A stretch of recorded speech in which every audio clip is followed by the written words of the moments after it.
Apa kabar Pak? Saya bertanya sambil menjulurkan tangan kanan mengajak salaman ketika anak buahnya memperkenalkan diri saya. Ini bosman Pak. Sang bapak berdiri menatap tajam mata saya sambil mengulurkan tangannya. Dia menjabat dengan mantap tangan kanan yang saya julurkan. Sembari mulutnya menjawab dengan nada datar dan tegas. Kabar baik, kamu bagaimana kabarnya? Demikian dia balik bertanya, tetap dengan nada datar tegas, intonasi Batak. Baik Pak, Alhamdulillah, saya menjawab sambil membungkukkan sedikit wajah saya. Bayangan saya teringat 30 tahun yang lalu sambil bertanya dalam hati, ini Bapak ingat gua nggak ya? Tapi pertemuan dahulu kan cuma sekilas, pakai nama code sign segala lagi. Pasti nggak berbekas di ingatannya. Ya sudah, saya pun tidak mempermasalahkan dialog pertanyaan di dalam hati saya tersebut. Apa kerja kau sekarang? Kalimat pertanyaan ini mengejutkan saya dan saya pun berpikir sekali lagi, dia ingat saya kali ya. Siapa Pak? Masih yang sama, membangun wirausaha sektor keuangan kecil-kecilan. Sambil menjawab, otak saya berpikir, lebih baik basa-basi bicara di permukaan. Yang penting saya bisa gali balik data beliau. Itu adalah kebiasaan bawah sadar bagi seorang manusia yang mempunyai platform berpikir berdasar threat analisis. Semua dilihat dari sisi ancaman dulu. Ancaman itu bisa berkurang atau hilang kalau kita dapat data dengan tepat, dapat informasi dengan tepat hingga knowledge solusinya bisa tepat. Begitu knowledge-nya kepegang, maka jadi tenang pikirannya. Karena itu tidak heran kalau beliau yang latar belakangnya kuat di intelijen, beliau lebih memilih bertanya dan menggali informasi terlebih dahulu. Dan di sisi kita yang lagi digali, hadirkan informasi sebanyaknya yang membuat beliau nyaman. Dan pastinya data itu bukan data terbenar tentang kita. Apa jenis keuangannya? Demikian pertanyaan selanjutnya darinya keluar bernada Batak yang kental. Nah, disinilah kuncinya. Kita jelaskan apa yang dia mau, bukan apa yang kita sebenarnya. Karena kita harus korek dulu data beliau nantinya. Barulah apa yang kita maui kita samakan dengan apa yang dia maui. Itu pasti jadi sesuatu. Setidaknya hatinya nyaman dengan kita. Dialog ini menjadi penting bagi saya tentunya berhadapan dengan seorang senior yang berpengalaman panjang sebagai pejabat ataupun sebagai pengusaha ataupun sebagai profesional dalam perjalanannya sebelum masuk ke dunia usaha dan menjabat. Pastinya saya tidak bisa cari informasi tentang dirinya, tentang mimpinya, tentang nyamannya, tentang maunya apa beliau ini selama saya lagi di-drill olehnya seperti sekarang ini, dibombardir dengan pertanyaan berbasis informasi olehnya. Saya harus cepat-cepat membuat dia nyaman dan menurunkan perisai pertahanannya, baru saya akan balik bertanya, drill balik dia. Bertanya model drill begini, mencari informasi, posisi dia sesungguhnya adalah dia mengangkat tameng perisai proteksi dirinya tinggi, sangat tertutup, full defense. Untuk membuat perlahan turun atau melepaskan tameng seseorang,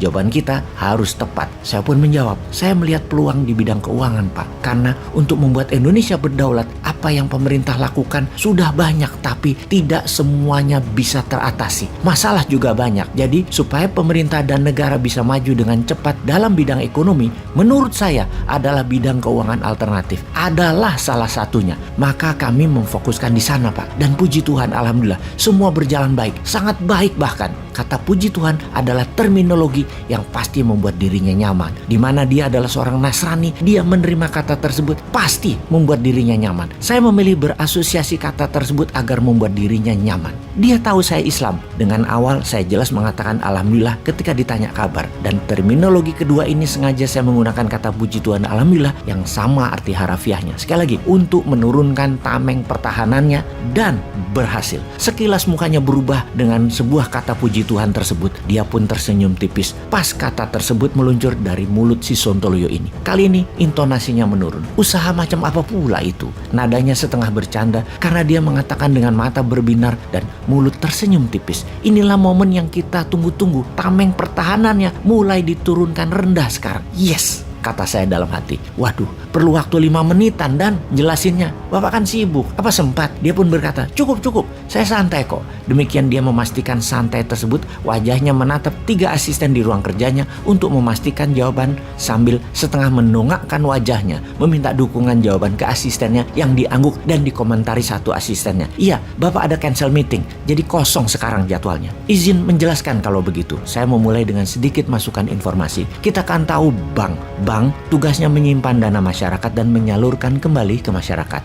Menyimpan dalam hal ini menabung. Menyalurkan dalam hal ini masalah pembiayaan. Biasanya kredit. Bank dapat fee bunga dari kredit. Dan untuk mengcover beban bunga deposito nasabah tersebut. Itu dikenal dengan istilah lending atau pinjaman. Nah, yang kami bangun bukan lending Pak, tapi funding. dengan konsep bagi hasil usaha, di mana para investor kalau di bank, penabung yang menabung tadi risikonya kecil karena kerugian atas risiko pemberian kredit yang menanggung pihak bank sampai batas tertentu. Kalau sudah lewat batas, ya kolaps juga banknya. Di sisi bisnis ini, di mana untuk keamanan nasabah, pinjaman bank mewajibkan adanya jaminan atau kolateral. Kalau di usaha ECF urun dana, investor yang menanggung resikonya. Namun peluangnya untuk mendapatkan keuntungan bisa 3-10 kali dari bunga bank. Di sisi investor mendapatkan saham kepemilikan usaha. Investor juga harus teliti memilih usaha UKM yang mau diinvest. Di sini memerlukan kedewasaan investor. Wajahnya masih datar, kemudian mulai berkerut kening, matanya menatap jauh, mikir rupanya dia. Saya lanjutkan monolog saya. Kita menarget UKM, di mana UKM di Indonesia kelas menengah ada sekitar 3 jutaan pengusaha dari data yang kami peroleh. Dari 3 juta pengusaha tersebut, itu pun kecil yang punya jaminan untuk dipinjamkan ke bank. Mungkin hanya 7%. Sisanya, kalau perlu pendanaan, sangat sulit. Ke bank tidak bisa, jadi perlu private investor. Kalau IPO ke bursa efek pun sulit karena omset perusahaan UKM kelas menengah tersebut belum mencapai syarat untuk bisa IPO di IDX. Itulah sektor keuangan yang kita sedang kembangkan, menarget UKM namun yang kelas menengah. Belum bisa ke kelas yang kecil atau mikro, Pak. Model bisnisnya adalah pendanaan umum ala IPO berbasis urun dana, equity crowdfunding istilah kerennya. Targetnya pembiayaan usaha menengah untuk bisa scale up menjadi besar. Nama perusahaan kami adalah Santara, Pak. Alhamdulillah saat ini menjadi perusahaan terbesar di Indonesia di bidang pembiayaan UKM kelas menengah. Walau secara kebutuhan pasar pembiayaan masih sangat kecil, baru menutup 0,1%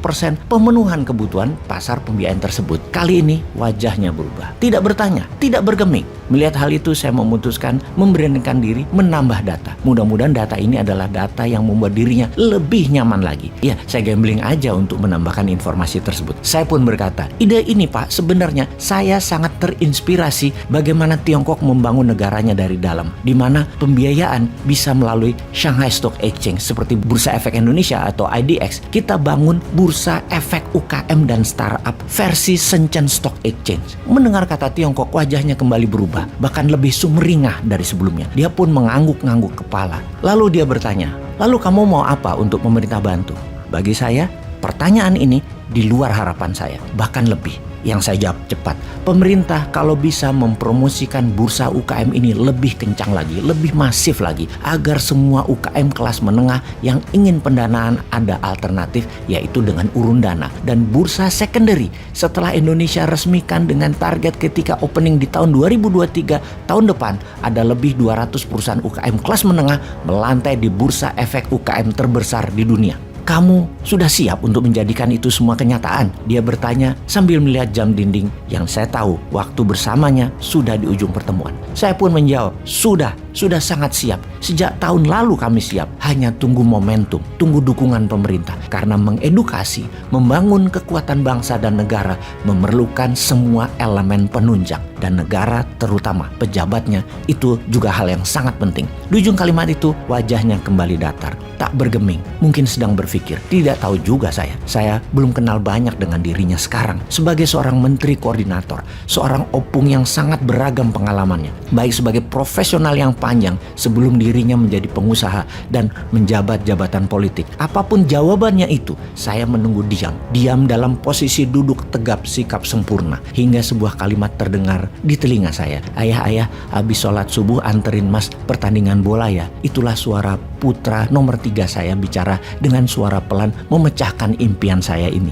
Saya pun ucek-ucek mata, beringsut bangun sambil ngomong dalam hati, ini ngimpi kok jelas bener ya, kayak beneran, sampai nggak bisa bedain mana reality, mana imajinasi, mana lamunan.